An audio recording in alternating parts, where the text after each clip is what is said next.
الحمد لله كفى وسلام على عباده الذين اصطفى أما بعد فأعوذ بالله من الشيطان الرجيم بسم الله الرحمن الرحيم وننزل من القرآن ما هو شفاء ورحمة للمؤمنين ولا يزيد الظالمين إلا خسارا الحمد لله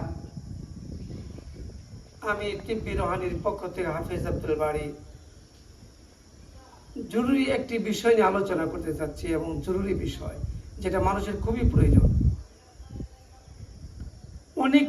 অনেক লোক আছেন যাদের বিভিন্ন সমস্যায় জর্জরিত, বিভিন্ন রোগে আক্রান্ত, অথচ ডাক্তারের কাছে গেলে তাদের কোনো রোগ নির্ণয় করতে পারে না। কোনো যন্ত্রে, আধুনিক যন্ত্রে তাদের কোনো রোগ ধরা পড়ে না, অথচ তিনি ভুক্তভোগী, তিনি কষ্ট করতেছেন। এমন আছেন যে যার ঘরের ভিতরে শান্তি নেই, অশান্তি, সবসময় অশান্তি লেগেই আছে। আপনার ছেলের সন্তান অবাধ্য, স্ত্রী অবাধ্য, বাড়িতে ঘরের ভিতরে রোগ সুখ লেগেই থাকে, একজনের পরে একজন রোগী হতেই থাকে, মনের ভিতরে অশান্তি থাকে, মনে কোনো শান্তি নাই, দুশ্চিন্তা আক্রান্ত, টাকা পয়সা কামাই করে রুজি রোজগার করে নিয়ে আসেন, দেখা যাচ্ছে মাসের শেষে টাকা পয়সা থাকেই না, একদিকে আসো দিতে চলে যায়। এই হীন অবস্থার থেকে আপনি কিভাবে বাঁচবেন? এর পিছনে কারণই বা কি? এর পিছনে দুইটা কারণ থাকতে পারে। এক হলো সেহের, মানুষ আপনাকে হয়তো বা ক্ষতি করেছে, নষ্ট করেছে, অথবা আপনাকে কোনো জিন শয়তানে আপনার বাড়িতে আচরণ করেছে। এই জন্য আমি বলবো যে কোনো মুসলমানের ঘরে কোনো ধরনের ছবি, কোনো ধরনের মূর্তি এক নম্বরে ঘর থেকে সরান। আমরা ঘরেতে শান্তি পেতে চান, কারণ যেই ঘরে ছবি আছে, যেই ঘরে মূর্তি আছে, যেই ঘরের ভিতরে বিভিন্ন কুকুর জানোয়ারের ছবি থাকে, বিভিন্ন জানোয়ারের ছবি, মানুষের ছবি, ওই ঘরে আল্লাহ পাকের রহমত প্রবেশ করে না। যেখানে আল্লাহ রহমতের ফেরেশতা প্রবেশ করবে না, সেখানে অশান্তি সৃষ্টি হবে, সেই ঘরে আল্লাহ পাকের গজব নাযিল হবে, রহমত আসবে না, রহমতের ফেরেশতা আসবে না, বিদায় আপনার ঘরে অশান্তি চলবে। এবার এগুলো আপনি সরান। 2 নম্বর, আল্লাহ পাকের পবিত্র কালামুল্লাহ শরীফ ঘরের ভিতরে তেলাওয়াত করতে থাকুন। ছেলেদের করুন, মেয়েরা করুন, স্ত্রী করুন, স্বামী করুন, নামাজ পড়ুন। ঘরটাকে আপনি জাহান্নামের আগুন বানায়েন না। ঘরের ভিতরে আপনার টেলিভিশন দেখবেন, বেগানা পুরুষে দেখা যেরকম নাজায়েজ, বেগানা মহিলা দেখা যেরকম নাজায়েজ, টিভিতে দেখাও নাজায়েজ। হারাম কাজ করবেন আর ঘরের মধ্যে শান্তি পাইতে চান? যা কখনো কি সম্ভব? আদৌ সম্ভব নয়। আপনি হারাম কাজ ত্যাগ করুন, ঘরের ভিতরে আল্লাহ পাকের কালামুল্লাহ শরীফ তেলাওয়াত করুন, নামাজ পড়ুন। ছেলে মেয়েরা নামাজ পড়বে, আপনি স্ত্রী নামাজ পড়বে, এই ঘরে আল্লাহ পাকের রহমত নাযিল হবে ইনশাআল্লাহ। আসুন।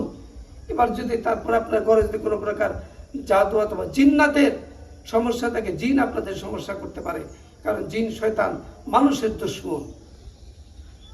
আল্লাহ তাআলা কোরআন নাযিল করেছেন, হ্যাঁ আদম সন্তান, প্রকাশ্য দুশমন হলো শয়তান। সুতরাং আপনার আমার দুশমন, বেশিরভাগ মুমিনদের দুশমন হলো জিন শয়তান। এই জন্য জিন শয়তান থেকে আত্মরক্ষা পাওয়ার জন্য আপনি কি করবেন? প্রতিদিন 5 ওয়াক্ত নামাজের পরে সূরা কাফিরুন একবার, সূরা ইখলাস 3 বার, সূরা ফালাক 3 বার, সূরা নাস 3 বার, সূরা ফাতিহা 3 বার। লা ইলাহা ইল্লাল্লাহু ওয়াহদাহু লা শারীকা লাহু লাহুল মুলকু ওয়া লাহুল হামদু ওয়া হুয়া আলা কুল্লি শাইইন কাদির। এই দোয়াটা 3 বার, আয়াতুল কুরসি 3 বার ইনশাআল্লাহ পড়ুন। আপনার ঘরে জাদু টোনা সেহের কিচ্ছু থাকবে না। হাতের মধ্যে এই আমলগুলো পড়ে হাতের মধ্যে ফুটিয়ে হাতটা সমস্ত মুখমণ্ডল থেকে বডিতে মুছে দেবেন, সারা দেহ মুছে দেবেন। ইনশাআল্লাহ জাদু টোনা সের এক নিমিষে ধ্বংস হয়ে যাবে। আপনার যত বড় জিন তাকে আপনার কোনো ক্ষতি করতে পারবে না ইনশাআল্লাহ। এটা হলো সবচেয়ে উত্তম সুরের বন্ধন এবং জিন শয়তান থেকে বাঁচার একমাত্র উপায়। বহু তদবির আছে জিনের, হাজার হাজার তদবির আমার জানা আছে।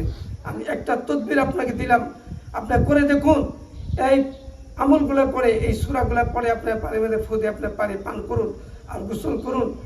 যার হয়েছে আপনার সন্তানগুলো শুকিয়ে যাচ্ছে, আপনার সন্তান কথা শুনে না, লেখাপড়া করে না, এই আমল করে খেজুর এবং পানির উপরে ফু দিয়ে ওই খেজুর এবং পানি প্রতিদিন সকাল সন্ধ্যা খাওয়ান, ইনশাল্লাহ আপনার সন্তান আপনার বাধ্য হবে, আপনার সন্তান লেখাপড়া করবে।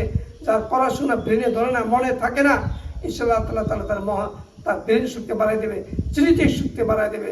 ইনশাল্লাহ অমনোযোগী লেখাপড়াকে সে মনোযোগ দেবে। ইনশাল্লাহ আজকের আলোচনা এখানে সমাপ্ত করলাম।